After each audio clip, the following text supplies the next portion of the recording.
This video is for class 9 physics, and this is for Newton's second law of motion and its derivation F equals to m into a. Although this topic was discussed in the Google Meet, this is for those who have not understood and for them who might need revision. So, Newton's first law of motion defines the force only qualitatively. That means it just gives the theoretical definition of force but with that we also need the formula of force in order to calculate. So Newton's first law of motion just tells us what is force. How does it act? It does not tell us. How much will it be? It does not tell us. So it just tells us what is force. Then that's why we have Newton's second law of motion. A force changes the state of motion of a body when it is applied on it. It means the force produces acceleration in the body, that is, the force is the cause of acceleration. This thing we must have understood from the first law. Now we shall see Newton's second law of motion gives the quantitative value of force. Quantitative value means how much the force is. That means with the help of this law we can calculate force, that is, it relates force to the measurable quantities like mass and acceleration. Now it is our common experience that if we push a tennis ball gently, a small acceleration is produced. That means it moves forward and it acquires a small velocity in a certain time. But if the same tennis ball is pushed harder, a large acceleration is produced in it and it acquires a large velocity in the same time interval, which means more force can generate more acceleration. Thus, the magnitude of two forces can be compared by measuring the acceleration produced by them, but it is not equal. We can just measure force with the help of acceleration. Acceleration is not equal to force, nor force is equal to acceleration. So if a force F1 produces an acceleration of 5 meter per second square, and if there is another force, that is F2, produces an acceleration of 10 meter per second square on the same body, remember the body has to be same because the mass has to be same, then the magnitude of F2 is 2 times the magnitude of force F1, right? But it does not mean F1 is 5 and F2 is 10, right? F2 is 2 times than F1. Suppose if F1 is 40, F2 will be 80. So experimentally Newton found that the acceleration produced in a body is directly proportional to the force applied on it. So remember this, we need this, okay? F is directly proportional to acceleration, right? Okay. So similarly, if we try to produce some change in velocity in the same time, that is to produce same acceleration, that means in the previous paragraph the mass was same, right, and the force was directly proportional to the acceleration. Now we are learning this paragraph. Similarly, if we try to produce the same change in velocity in the same time, that means if the acceleration is constant in a football and a tennis ball, that means the masses are different, initially both at rest, we need to apply a large force on football than on the tennis ball. That means keeping in mind that acceleration is constant, force is directly proportional to mass. Thus the force needed to produce same acceleration in two bodies of different masses is not same. It is more for the body of a larger mass and less for the body of a smaller mass. That means a small mass requires less force to produce same acceleration as that of a body of a larger mass. Okay, it will require a bigger force.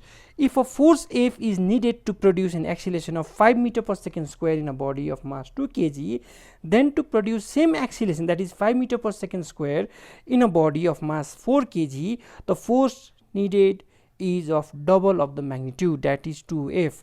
So experimentally Newton found that force needed to produce same acceleration in different bodies is proportional to their masses.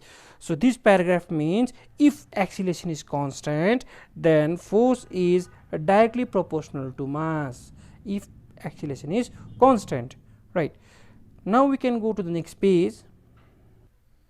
So on the basis of his experiments, Newton concluded that the acceleration produced in a body of a given mass is directly proportional to the force applied on it.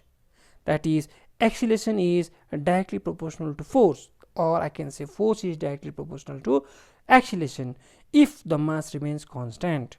A graph plotted for acceleration A against force F is a straight line as shown in figure.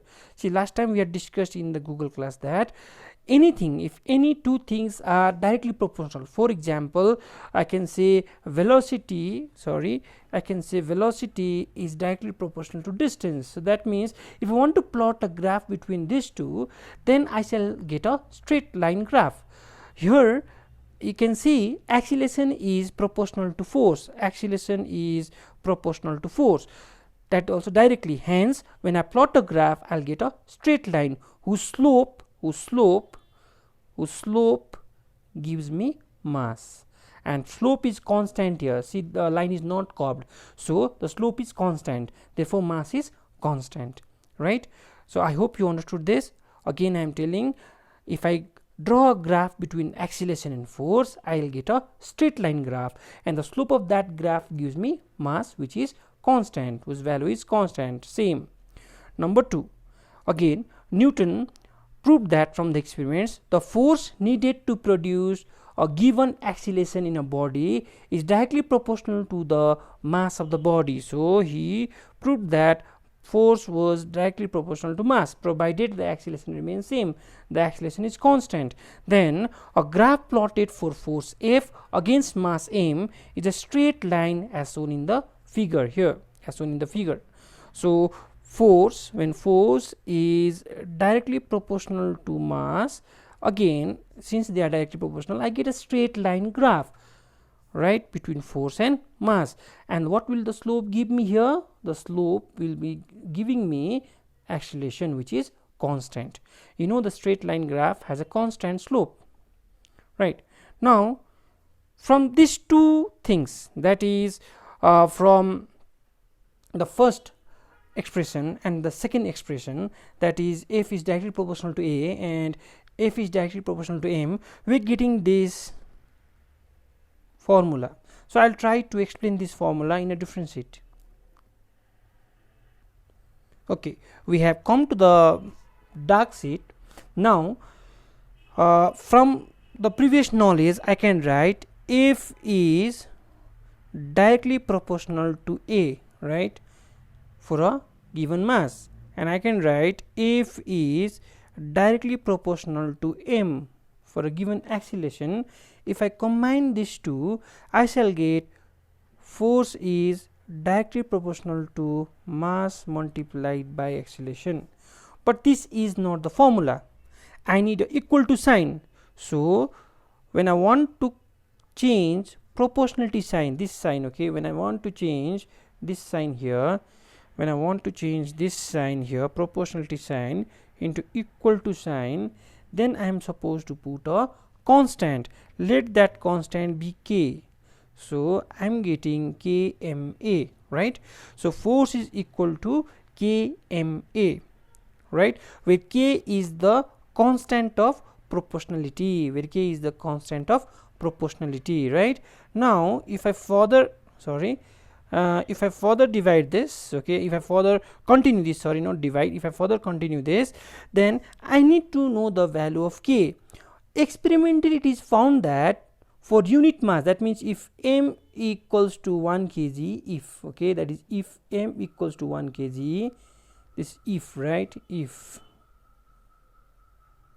sorry, so I hope you understood this if, this is if, right, m equals to 1 kg, if m equals to 1 kg and acceleration equals to 1 meter per second square, then the value of k comes as 1.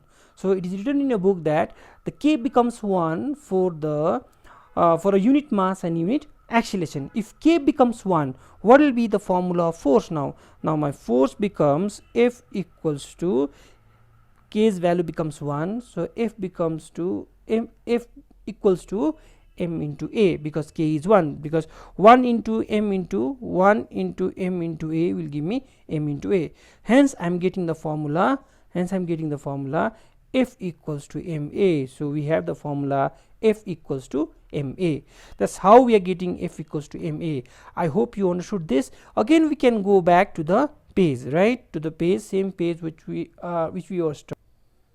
I just now proved that F equals to kma. Just now proved that F equals to kma, right? Here k is constant. The unit of force is so chosen that k becomes 1. Just now I showed you that also. When m equals to 1 and a equals to 1, thus the amount of force is taken as 1 unit of force, which when applied on a body of unit mass produces a unit acceleration in the body. Here unit means 1 meter per second square and unit mass means 1 kilogram, right? So with the unit of force so chosen, equation 3.7 takes the following form: F equals to m into a, that is force equals to mass into acceleration.